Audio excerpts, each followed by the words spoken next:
오늘 이 시간 저는 전 세계 축구 팬들의 귀를 번쩍 세우게 만든 초유의 사태를 여러분과 함께 파헤쳐보려고 합니다. 스포츠 역사를 통틀어서도 이렇게 황당하고 어처구니 없고 그러면서도 눈을 떼기 어려운 사건이 또 있었을까 싶을 정도입니다. 2026년 북중미 월드컵, 미국과 캐나다, 멕시코 세 나라가 공동 개최하는 역대 최대 규모의 축구 축제입니다. 참가국은 기존 32개국에서 48개국으로 늘어났고 전 세계 수십억 명의 팬들이 이 대회를 손꼽아 기다리고 있습니다. 당연히 모든 나라의 축구협회와 대표팀이 이 거대한 무대에 오르기 위해 수년간 혼신의 힘을 다해 예선을 치렀습니다. 그런데 그 치열한 예선 레이스가 끝나고 본선 진출 티켓을 손에 쥔 나라들이 확정되는 순간 전혀 예상치 못한 방향에서 폭탄이 하나 터졌습니다. 아시아 축구의 전통적인 강호이자 예선을 통과해 본선 진출을 이미 확정지었던 이란이 전쟁이라는 극단적인 상황 속에서 월드컵 불참을 시사하고 나선 것입니다. 그리고 이란의 불참 가능성이 수면 위로 떠오르자 바다 건너에서 전혀 관계없어 보이던 나라가 갑자기 달려들며 그 빈자리는 우리 차지다 라고 외치기 시작했습니다. 바로 아시아 지역 예선에서 일찌감치 탈락의 고배를 마신 중국입니다. 도대체 이 황당한 이야기가 어디서부터 시작된 것인지, 중국의 주장이 왜 팩트 앞에서 산산조각 날 수밖에 없는지, 그리고 이란이 빠지면 진짜 그 티켓의 주인은 누가 되는지 오늘 처음부터 끝까지 하나도 빠짐없이 낱낱이 파헤쳐 드리겠습니다. 이야기의 첫 장은 중동입니다.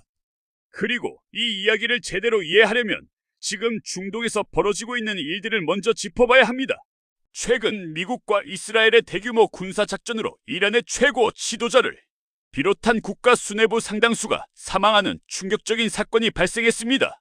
중동 전역이 전쟁의 소용돌이 속으로 빨려 들어가고 있으며 그 여파는 정치와 군사를 넘어 스포츠의 영역까지 뻗어 들어왔습니다. 이란 축구 대표팀은 이번 2026 월드컵 아시아 예선을 무난하게 통과해 본선 진출을 확정지은 상태였습니다. 조 추첨 결과 C조에 편성되어 유럽의 강호 벨기에, 아프리카의 이집트, 오세아니아의 뉴질랜드와 함께 조별리그를 치를 예정이었습니다. 그런데 여기서 이란이 직면한 딜레마가 있습니다. 이번 월드컵은 이란을 공습한 당사국인 미국의 본토에서 열립니다. 성조기가 휘날리는 경기장, 미국 국가가 울려 퍼지는 그 무대 위에 이란 국가대표팀의 선수들이 서야 하는 상황. 이란의 입장에서는 국가적 자존심이 허락하지 않는 장면입니다. 게다가 미국 정부가 이란 국민들의 입국을 사실상 전면 차단하면서 이란 축구 팬들이 경기장에 입장하는 것조차 불가능해졌습니다. 자국 팬 한 명 없는 원정 무대에서 자신들을 공격한 나라의 땅에서 축구 경기를 치른다는 것. 이란 축구협회는 결국 불참이라는 카드를 만지작거리게 되었고 이 가능성이 외부로 흘러나오기 시작했습니다. 국제 스포츠 역사에서 국가 간 분쟁이나 정치적 이유로 대회 참가를 포기하는 사례가 없었던 것은 아닙니다. 하지만 월드컵 본선 진출을 확정지은 팀이 전쟁이라는 이유로 대회 자체를 보이콧하는 상황은 근현대 축구 역사에서도 극히 이례적인 일입니다. 전 세계 축구계가 이란의 최종 결정을 예의주시하고 있는 것은 그 때문입니다. 이란의 불참 가능성이 언론을 통해 알려지자 축구 팬들 사이에서 자연스럽게 이런 질문이 나왔습니다. 이란이 빠지면 그 자리는 어떻게 되는 것이냐? 그리고 바로 이 질문에 중국이 달려든 것입니다. 중국 언론과 축구 팬들의 주장은 이렇습니다. 비록 우리가 아시아 3차 예선에서 탈락하기는 했지만 탈락한 팀들 중에서는 승점 9점으로 가장 좋은 성적을 냈다. 따라서 이란이 불참하게 된다면 이란의 빈자리는 탈락팀 중 가장 좋은 성적을 낸 우리 중국이 채우는 것이 합당하다. 언뜻 들으면 어떤 논리가 있는 것처럼 들리기도 합니다. 탈락했어도 그나마 가장 덜 못했으니 우리 차례 아니냐는 것이죠. 그런데 여기에 더해 중국이 내세운 또 다른 카드가 있습니다. 바로 돈입니다. 중국은 이번 대회 개최국인 미국을 향해 매우 노골적인 메시지를 던졌습니다.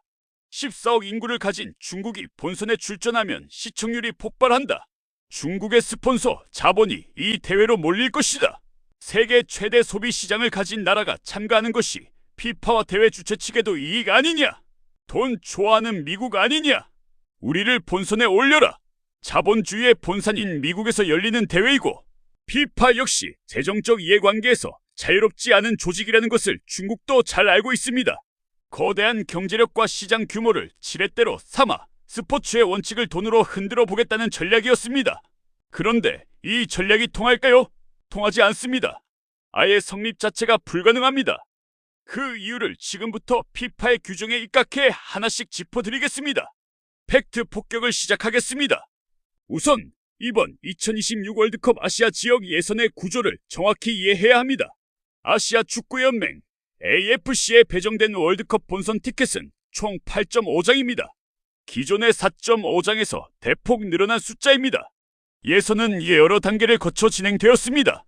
1차, 2차 예선을 통과한 팀들이 3차 예선에서 두 그룹으로 나뉘어 경쟁했습니다.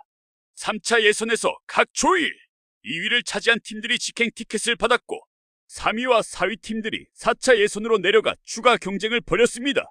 이라는 이 예선 과정을 통과해 본선 직행 티켓 6장 중 하나를 손에 넣었습니다. 합법적인 경쟁으로 따낸 자리입니다. 중국은 어떻게 됐습니까? 3차 예선에서 탈락했습니다. 짐을 싸서 집으로 돌아간 것입니다. 탈락팀 중 승점이 가장 높았다고 해도 탈락은 탈락입니다. 중국은 더 이상 월드컵 본선 진출을 위한 경쟁에 참가할 자격이 없었습니다. 반면 이 경쟁에서 살아남은 팀들이 있었습니다. 3차 예선 3위, 4위 팀들이 4차 예선으로 넘어가 또다시 치열한 경쟁을 벌였습니다. 이 4차 예선을 통과한 팀들이 5차 예선인 단판 결전을 치렀고 그 결과 이라크가 아시아 최종 7번째 자동 진출팀에 해당하는 성적을 거두며 대륙간 플레이오프 티켓을 확보했고 UAE가 차순위로 그 뒤를 따랐습니다. 자, 이제 핵심입니다. 이란이 불참을 선언하게 된다면 이란의 자리는 어떻게 됩니까? 피파의 원칙은 명확합니다. 결혼이 발생했을 때 그 자리는 가장 최근까지 살아남은 자순위 팀에게 돌아갑니다. 즉 4차, 5차 예선까지 버텨내며 최후의 순간까지 경쟁을 지속한 팀에게 기회가 주어지는 것입니다.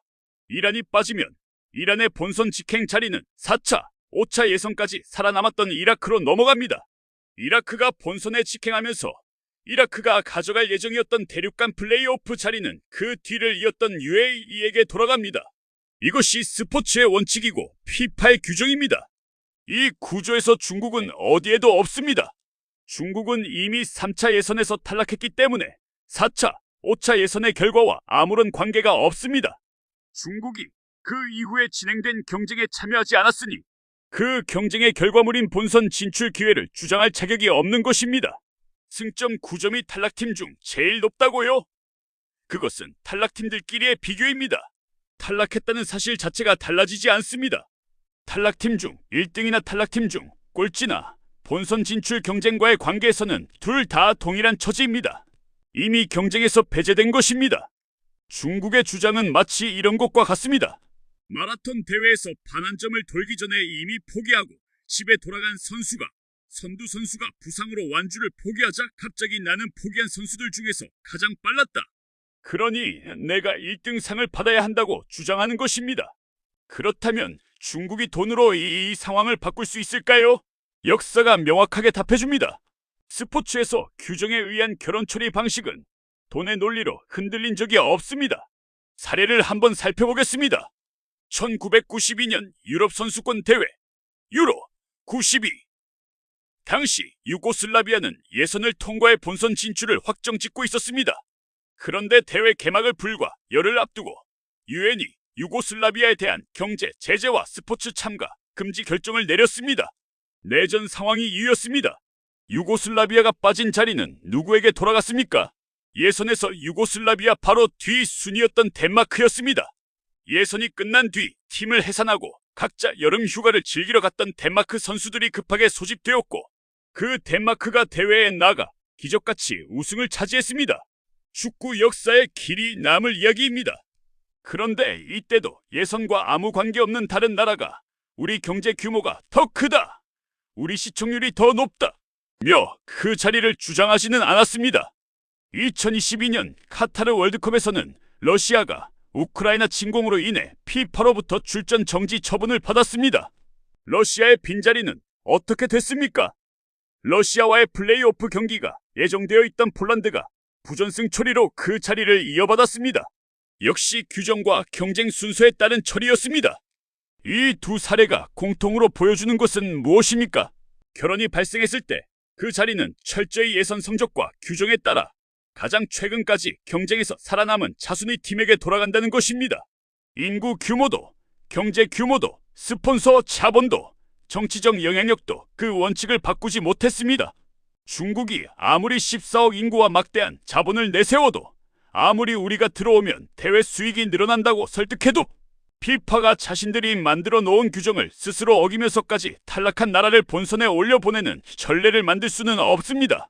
그랬다가는 예선의 의미 자체가 사라지고 전 세계 축구의 근간이 흔들리게 되기 때문입니다. 조금 더 냉정하게 이야기해 드리겠습니다. 중국 축구의 현실입니다. 중국은 세계 최대의 인구를 가진 나라입니다. 세계 2위의 경제 대국입니다. 축구에 대한 국민들의 관심도 결코 낮지 않습니다. 수십만 명의 팬들이 경기장을 가득 채우고 열광합니다. 그런데 그 모든 숫자에도 불구하고 중국 축구 국가대표팀은 21세기에 들어 단 한 번 2002년 한일 월드컵에만 본선 무대를 밟았습니다. 그것도 본선에서 3전 전패, 단 한 골도 넣지 못하고 조별리그에서 탈락했습니다. 그 이후로 22년 넘게 월드컵 본선 진출에 실패하고 있습니다. 이 기간 동안 중국은 국가적 차원에서 막대한 자본을 축구에 쏟아부었습니다. 세계 최고 수준의 외국인 선수들을 중국 리그로 영입하는 데 수십억 달러를 썼습니다. 유명 외국인 감독들을 천문학적인 연봉으로 데려왔습니다. 유소년 육성 시스템을 구축하기 위한 투자도 이어졌습니다. 시진핑 주석이 직접 나서서 중국이 월드컵에서 우승하는 것이 꿈이라는 이야기를 했을 정도로 국가 최고 지도자가 관심을 표명했습니다. 하지만 잔디 위의 결과는 달라지지 않았습니다. 돈으로 다른 나라 선수들을 사올 수는 있지만 그것이 자국 선수들의 실력을 높여주지는 않았습니다. 국가대표팀의 경쟁력은 수십 년간 제자리를 맴돌았습니다. 오히려 거대한 자본이 쏟아지면서 선수들이 굳이 힘들게 노력하지 않아도 돈을 버는 구조가 형성되었다는 비판도 나왔습니다. 이번 예선에서의 성적을 보십시오. 3차 예선에서 탈락! 중국보다 인구도 적고 경제 규모도 작은 나라들이 그 다음 단계로 나아간 동안 중국은 집으로 돌아가야 했습니다. 축구는 돈으로 살 수 없는 스포츠입니다. 아니, 좀 더 정확히 말하면 돈으로 살 수 있는 것들이 있습니다. 좋은 시설, 좋은 코치, 좋은 선수. 하지만 그것들이 자동으로 국가대표팀의 경쟁력을 만들어주지는 않습니다. 수십 년에 걸쳐 유소년부터 쌓아 올리는 축구 문화, 개인 선수들의 치열한 자기 개발과 경쟁, 그리고 국제 경쟁의 경험, 이것들은 자본으로 단번에 사올 수 없는 것들입니다. 중국 축구가 진정으로 월드컵 본선을 밟기 원한다면 빈자리를 노리며 로비를 할 것이 아니라 그 근본으로 돌아가야 합니다. 잔디 위에서 실력으로 상대를 이기는 것, 그것이 전부입니다. 이 이야기가 우리 한국 팬들에게는 어떤 감흥으로 다가올지도 생각해봐야 합니다. 한국은 이번 예선을 통과해 본선 진출을 확정지었습니다. B조에서 치열한 경쟁을 뚫고 올라온 결과입니다. 쉽지 않은 여정이었지만 끝까지 포기하지 않고 경쟁했습니다. 그리고 같은 아시아권에서 이라크와 UAE가 4차, 5차 예선까지 살아남으며 자신들의 티켓을 향해 마지막 한 방울까지 싸워냈습니다. 그들의 사투는 외부의 관심을 받지 못했지만 그 과정 자체가 스포츠의 본질입니다. 끝까지 경기를 포기하지 않는 것, 탈락의 위기 앞에서도 다음 라운드를 향해 달리는 것, 그 치열한 경쟁을 거쳐 살아남은 팀들이 있는데 예선 중간에 짐을 싸고 집에 돌아간 팀이 나 좀 넣어줘라고 손을 드는 모습은 스포츠를 사랑하는 사람이라면 누구도 용납하기 어렵습니다. 스포츠의 가치는 공정한 경쟁에 있습니다. 출발선이 같고 규칙이 같고 잔디 위에서 흘린 땀과 노력이 결과를 결정하는 것, 그 공정성이야말로 수십억 명이 축구에 열광하는 이유이고 월드컵이 인류 최대의 스포츠 축제가 될 수 있는 이유입니다.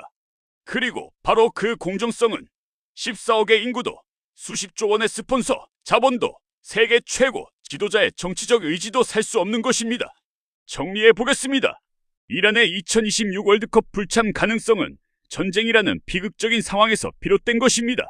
이란 선수들과 팬들 입장에서는 가슴 아픈 일일 것입니다. 예선을 통과하기 위해 수년간 흘린 땀의 무게를 생각하면 이란 축구가 처한 딜레마는 진심으로 안타깝습니다. 그리고 이란이 빠진다면 그 자리는 4차, 5차 예선까지 살아남아 끝까지 경쟁한 이라크에게 돌아가고 이라크가 이동하면서 생긴 자리는 UAE에게 넘어갑니다. 이것이 피파의 규정이고 스포츠의 원칙이며 역사적 선례들이 일관되게 보여준 답입니다. 중국의 주장은 처음부터 성립하지 않습니다.